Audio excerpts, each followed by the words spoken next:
आपकी मोहब्बत है जो मुझे यहाँ तक खींच कर लाई है, वरना अगर डॉक्टर की सुनता तो डॉक्टर ने कहा कि 2 दिन तक आपको घर के बाहर निकलना ही नहीं है। मैं डॉक्टर को नाराज़ कर सकता हूँ, लेकिन ये छोटे छोटे बच्चों को मैं मायूस नहीं कर सकता। मुझे मालूम है मैं उन खुशनसीब इंसानों में से एक हूँ जिन्हें 10 साल आपने अपने दिल से लगा कर रखा। ये आप लोगों की दीवानगी, आप लोगों का जोश और जज्बा था कि जिसने मुझे ये मौका दिया 5 साल महाराष्ट्र की विधानसभा में आपकी आवाज़ बनकर खड़ा रहूं। फिर 2019 से 2024 तक मुझे बैरिस्टर असदुद्दीन अवैसी साहब के बाजू लोकसभा में जाने का, बैठने का, आपकी आवाज़ बनने का मौका मिला। 2024 के लोकसभा इलेक्शन के अंदर हमें नाकामयाबी मिली। इसके बावजूद कि हमने बड़ी शिद्दत के साथ मेहनत की, उनकी दौलत के सामने हम कमज़ोर पड़ गए, लेकिन हमारा जोश, हमारा जज्बा जो पहले था इस इलेक्शन में भी हमें देखने को मिला। लेकिन नौजवानों, मैं एक बात कहना चाहता हूं, कोई भी छोटा सा पत्ता भी अल्लाह की मर्जी के बगैर हिल नहीं सकता। अगर उस पे हमें नाकामयाबी मिली तो शायद अल्लाह की कुछ रजामंदी हो, अल्लाह कुछ और बेहतर चाहता हो सकता है कि वहां हमें नाकामयाब करके यहाँ पर एक अजीम और शान कामयाबी हमें दिलाना चाहता होगा। इसी वजह से वहाँ पर हमें वो दिन देखना पड़ा और इंशाल्लाह 23 तारीख के दिन हम एक नया जश्न के दौर के ऊपर, अगर पूरी आवाम साथ रही तो हम औरंगाबाद ईस्ट, औरंगाबाद सेंट्रल और जहाँ जहाँ पर भी मजलिस के उम्मीदवार खड़े हैं वहाँ पर हम कामयाबी हासिल करेंगे। देखिए, पिछले तकरीबन 1 महीने से सिर्फ अकेला मैं ही नहीं, मेरे बहुत सारे साथी ऐसे हैं जिन्हें सिर्फ चंद घंटों की नींद मिलती है। मुझे याद नहीं है कि पिछले 1 महीने में कौन सा ऐसा दिन आया कि जब मुझे रात में सोने का मौका मिला। फजर की नमाज के बाद ही सोने के लिए जाते, और जिस दिन 4 घंटे नींद हो जाए तो उस दिन ये समझ लेना कि बहुत आराम हो गया। लेकिन इंसानी जिस्म है, अल्लाह ने हर चीज़ अपने तरीके से बनाई है, कभी ना कभी तो साथ छोड़ेगी ही। इसीलिए जब इस कैफियत में आता हूं तो मैं यही अपने आप से कह कर उठता हूं, यही सोच कर उठता हूं कि कैसे कह दूं कि अब थक गया हूं मैं, कैसे कह दूं कि अब थक गया हूं मैं, न जाने किस किस का हौसला हूं मैं। इसीलिए आप लोगों की मोहब्बत ये जोश देती है, आप लोगों की मोहब्बत हमें ताकत देती है। 20 तारीख के लिए महज कुछ ही दिन बचे हुए हैं। ये इलेक्शन सिर्फ मेरा इलेक्शन है ऐसा नहीं है, ये हम सब का इलेक्शन है। और शायद आप अच्छी तरह से समझ सकते हैं कि पूरे महाराष्ट्र के अंदर 288 विधानसभा की सीटें हैं, लेकिन पूरे महाराष्ट्र के अंदर अगर सबसे ज्यादा साजिश, षड्यंत्र और पैसे का नंगा नाच अगर कहीं देखने को मिल रहा है तो वो औरंगाबाद की इस ईस्ट कॉन्स्टिट्यूएंसी के अंदर। वरना क्या वजह है कि एक इम्तियाज जलील को हराने के लिए 28 मुस्लिम उम्मीदवार खड़े किए गए थे। 28 कौन कौन थे? ऐसे लोग कि जिनका नाम भी उनके मोहल्ले वालों ने सुना नहीं था, लेकिन फॉर्म भर दिए। कहां से आया वो पैसा? ऐसा नहीं है कि 2 रुपए का फॉर्म लेकर आए, किसी ने भरा और ये दावा कर दिया कि मुझे एमएलए बनना है।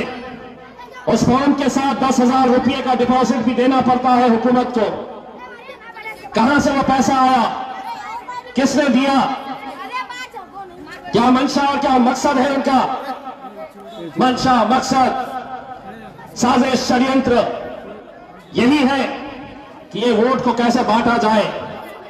इस वोट को कैसे तकसीम किया जाए, इसी इरादे से कौम के कुछ लोगों को पैसा देकर खड़ा किया गया कि तुझे कोई 10,000 वोट नहीं लेना है, अपने मोहल्ले अपने गली के 100, 200, 500 वोट अगर लेने की ताकत रखता है, उस हिसाब से भारतीय जनता पार्टी के उम्मीदवार ने इन्हें पैसा दिया। जमहूरियत के अंदर इलेक्शन लड़ना सबको इख्तियार है, लेकिन एक सवाल हम सबको ये पूछना है अपने आप से, कब तक हम ऐसे 10, 15, 20 लोग पूरी कौम का सौदा करने के लिए हर 5 साल के बाद मैदान के अंदर आते हैं, वोट काटने का काम करते हैं। कितने पैसे के लिए? तो किसी को 1 लाख, किसी को 2 लाख, किसी को 5 लाख।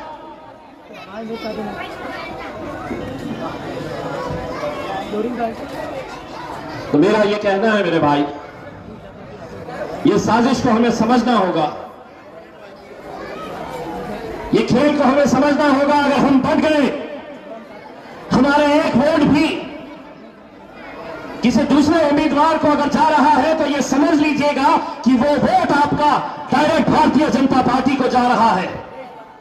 वो भारतीय जनता पार्टी जो आज महाराष्ट्र के अंदर एकनाथ शिंदे के साथ हुकूमत में बैठी है और जिसका मुख्यमंत्री कैसे लहजे का इस्तेमाल कर रहा है, इससे बदतर और क्या चाहिए हमें कि हद ये हो गई है कि हमारे नबी करीम सल्लल्लाहु अलैहि वसल्लम के खिलाफ कोई गुस्ताखी करता है और मुख्यमंत्री उसको बाजू बिठाकर कहता है कि तुझे केशा लाई, यानी हाथ लाओ देना नहीं, तेरे बाल को भी हम धक्का लगने नहीं देंगे। एक वो है जो हमें सिखा रहे हैं, सेंट्रल के 2 शिवसेना के उम्मीदवार आपस में कट्टर दुश्मन, आपस के कट्टर विरोधी, लेकिन एक पीछे हट जाता है ये कहते हुए कि अगर हम दोनों लड़े तो 2014 में जो हुआ था वही दोहराया जाएगा। वो पीछे हट जाता है। सही मानों में हमारे मुंह पर तमाचा मारा गया उस दिन कि वो इतने हिस्सों में बटे हुए हैं, लेकिन एक है और हम एक अल्लाह एक रसूल को मानने वाले न जाने कितने हिस्सों में हम बट गए। सियासत और मजहब को अब अगर हम अलग अलग चश्मों से देखें तो मेरे हिसाब से ये नादानी होगी, क्योंकि अब ये फैसले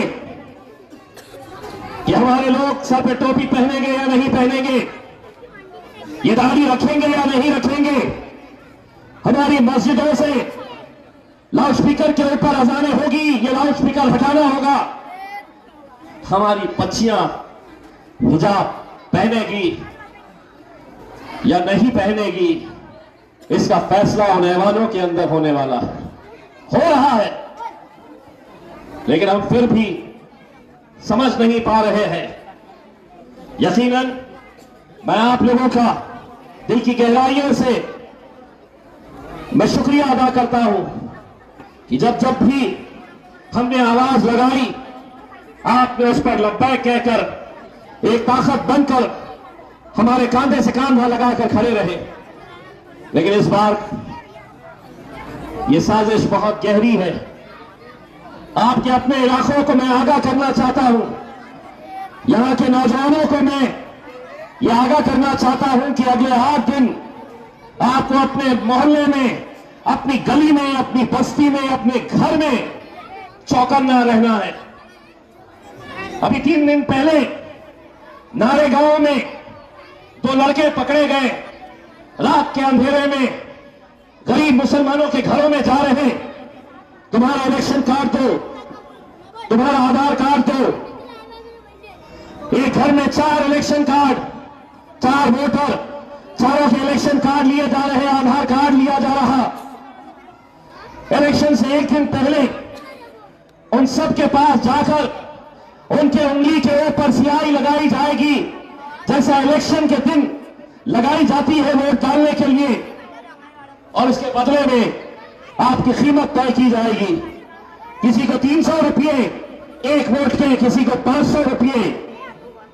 हराम की दौलत जिस भारतीय जनता पार्टी के पास बेहिसाब है, वो हो सकता है कि 600 रुपये और 700 रुपये भी दे सकता है एक वोट के। मेरे भाई, ये हम लोगों को चौकन्ना रहकर इन साजिशों को नाकामयाब करना है। और अगर अपने ही मोहल्ले का, अपनी ही गली का, अपनी ही बस्ती का अगर कोई लड़का कुछ पैसा कमाने के लिए अगर ये खेल खेल रहा है, तो इसको पकड़ने का और क्या करने का, क्योंकि हम इसका शिकार हो चुके हैं मेरे भाई। लोकसभा के इलेक्शन के वक्त जो ये खेल खेला गया था,